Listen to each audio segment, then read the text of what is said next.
unique. Over here we will see two things, unique and sort. Over here I have got my employee's name and many names got repeated. Let's see how many names got repeated. I'll click on top, we'll press Shift Control down arrow key. All the names got selected. I'll go to home, we'll come in the center conditional formatting, we'll click on drop down, highlight cell rule, and on the right hand side in the bottom we get the option of duplicate values. I'll click on duplicate values and we'll do OK. And just notice there are many duplicates and I want all the names just once. So let's apply unique over here, plus or equal to unique, bracket open, array. I'll click on very first name. We'll press Shift Control down arrow key and my range will be selected. We'll close the bracket and we'll hit enter. We'll go on top and I got all the names just one time. What sort is going to do for us? If we see the names are not in alphabetical order. So sort will do this for us. Let's apply plus or equal to unique, bracket open, array. We'll click on very first name. We'll press Shift Control down arrow key. We'll close the bracket and we'll hit enter. We'll go on top and over here also we got same result what we got in unique. Now I'll go to formula bar and just before unique I'll insert sort, S-O-R-T, sort, bracket open. We'll come to the end, we'll close the bracket and we'll hit enter. And just notice all the names got arranged in alphabetical way or alphabetical order. Let's see our next example. Countif. Before this we had seen SUMIF, now we will see Countif. As the name of the function says, Countif means over here we will count the things and will not add or sum the things. Over here I have got a sales data and on the right hand side I have got items and over here I want count, means how many times these items got repeated, and over here I want total quantity. So let's see what can be used, Countif or SUMIF. In case we have to count anything we will use Countif, but in case we want total we will use SUMIF. Let's use Countif over here, plus or equal to Countif, bracket open, range. So what is my range? I'll select the whole data from top. We'll press F4 or function F4 and my range will be logged. Comma, criteria. What is my criteria? Criteria is my item's name. So name of very first item is not visible. I'll click on heading. We'll press down arrow key. Now I'll close the bracket and we'll hit enter. And we got count of earbuds. We'll drag it down. In our whole data, we have got earbuds just once. Let's come over here and type earbuds. Now it became 2. What will happen if I drag earbuds all across? All the items became 0 and earbuds became 20. And if we see the serial number, we have got total 20 items. Let's undo this, Ctrl Z or Command Z. Total quantity. Countif will only count the things, but to get the total, we will have to use SUMIF. Let's use SUMIF, plus or equal to SUMIF, bracket open, range. We want total of items, so my range will be items. I'll click on very top, means I'll select the whole range.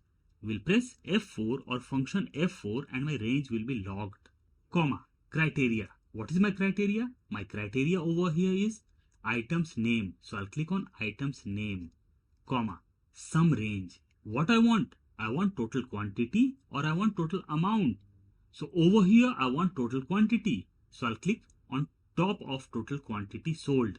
We'll press F4 or function F4 and my range will be logged. Now I'll close the bracket and we'll hit enter. Let's drag this down and we got the desired result. So many times in a single format, it may be required to use Countif or SUMIF. Let's see our next example. Over here I have got a very vast data and I want total count of the items. Just after total count, I want total sales and quantity sold. When we come down, over here we have got drop down in salesperson's name and in items also. Means if we change the names from the drop down, we should get the desired result. Let's see what can be applied over here. I'll click just after salesperson's name. Total count. So we have to count over here, plus or equal to Countifs. Bracket open. Criteria range 1. My criteria range 1 is items. So I'll select items from top. We'll press F4 or function F4 and my range will be logged. Comma. Criteria 1. My criteria 1 will be item. So I'll click on very first item. Comma. Criteria range 2. Criteria range 2 is salesperson's name. So I'll select salesperson's name from top. We'll press F4 or function F4 and my range will be logged. Comma. Criteria 2. Name of the salesperson is criteria 2. So I'll click on salesperson's name. We'll close the bracket and we'll hit enter. And we got total count as 2. We'll drag it down. So over here we have used Countifs. And just before this example, we had seen Countif. So in Countif, we had taken single criteria, but in Countifs, we are taking multiple criterias. Now let's see total sales. For total, we will use SUMIF plus or equal to SUMIFs. Over here, we have got two criterias. Only reason we will have to take SUMIFs and not SUMIF. Sum range. I want total sales. So I'll select amount from top. We'll press F4 or function F4 because we have to drag down our formula. Comma. Criteria range 1. My first criteria is items. So I'll select items from top. We'll lock my range by pressing F4 or function F4. Comma. Criteria 1. Criteria range 1 was items. So criteria 1 will be items name. I'll click on very first items name. Comma. So first criteria is covered. Now we have to provide criteria range 2. So what is criteria range 2? It's salesperson. So I'll select salesperson's name from top. We'll press F4 or function F4 and my range will be logged. Comma. Criteria 2. Name of first salesperson will be criteria 2. We'll close the bracket and we'll hit enter. Now I can drag this down. Quantity sold. Again over here, we will have to use SUMIF. What will happen? If I drag my formula in quantity sold, I got 0. Because we had logged sales in our data and we haven't logged the sales over here. Let's go to formula bar or let's double click over here on the formula. Over here we had logged our criteria range but haven't logged the criteria 1 or criteria 2. So let's log our criteria also. Over here we had got two criteria, items name and salesperson's name. So first criteria was in K3. So I'll put dollar just before K3. We'll come to second criteria, that is in L3, means salesperson's name. We'll put dollar just before L3 and we'll hit enter. Let's drag this down and let's drag this to right.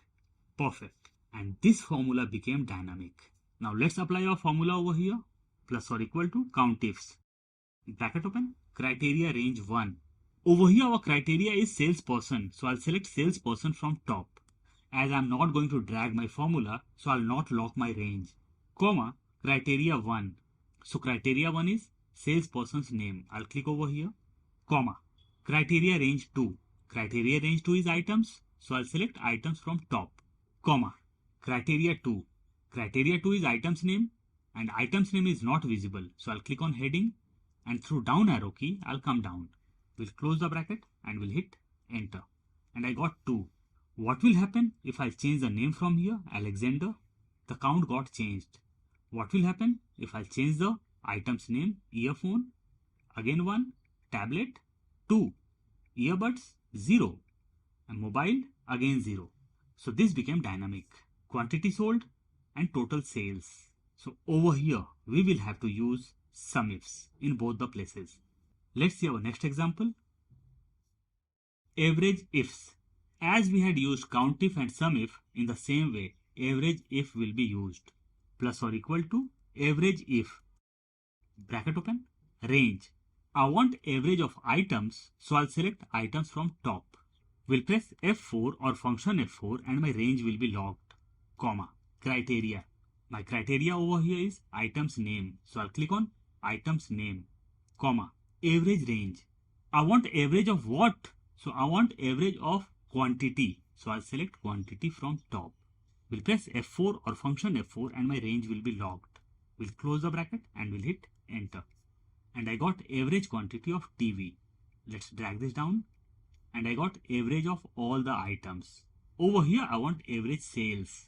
So formula will be plus or equal to average if, bracket open, range. Range is my items, so I'll select items from top, will press F4 or function F4 and my range will be logged, comma, criteria. What is my criteria? My criteria is items name, so I'll click on very first item's name, comma, average range. I want average of what? I want average of sales, so I'll select sales from top. We'll press F4 or function F4 and my range will be logged. We'll close the bracket and we'll hit enter. We'll click on my amount or figure. We'll go to home tab. We'll come in the center and we'll remove decimal places from here. We'll drag it down and I got all the average sales. So in the same way, we can apply our formula over here for average quantity and average sales. Over here I have got drop down. Over here also we can get average quantity and average sales in the same way by using average if. In case you have multiple criterias, you can use average ifs also. Over here I have got drop down. So once the formula will be applied, and after applying the formula, when the items will be changed or selected from the drop down list, all the figures will change automatically. Let's see our next and last example. Filter.